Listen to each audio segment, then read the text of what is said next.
নমস্কার বন্ধুরা, village food cooking বা রিতা চ্যানেলে সবাইকে স্বাগত। বন্ধুরা, বেগুন ভর্তা বানাবো।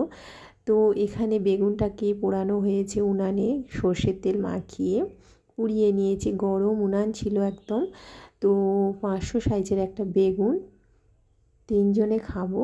তো বেগুনটাকে পুড়িয়ে নিয়েছি আর ওপরে স্কিনটাকে জল হাত করে, যেহেতু তেল মাখানো ছিল, খুব তাড়াতাড়ি ছেড়ে গেছে, জল হাত করে ছাড়িয়ে নিয়েছি। তো এরপরে যেটা নিয়েছি, ধনেপাতা কুচি, লবণ, সর্ষের তেল, লেবুর রস একটু দেবো, বেশ টকটক টাইপের হবে, কাঁচা লঙ্কা কুচি আছে, 4টে পেঁয়াজ কুচি আছে, রুটি আর বেগুন ভর্তা।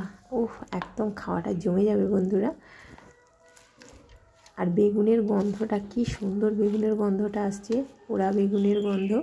উনানে পোড়ানোটা বন্ধুরা স্কিপ করে গেছে ভুলবশত, খুবই গরম, একটু আস্তে সময় নিয়ে মাখাতে হবে। বেগুনের যে বোটার কাজটা, সেটাও একদম নরম হয়ে গেছে।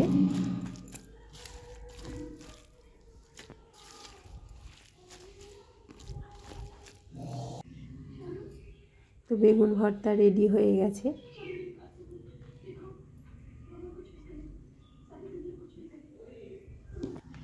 বেগুন ভর্তা আর রুটি অসাধারণ খাবার। তো বন্ধুরা, আজকের মতো টাটা। আবার অন্যদিন অন্য রকম রেসিপি নিয়ে চলে আসবো। তোমরা অবশ্যই ভালো থাকবে, সুস্থ থাকবে।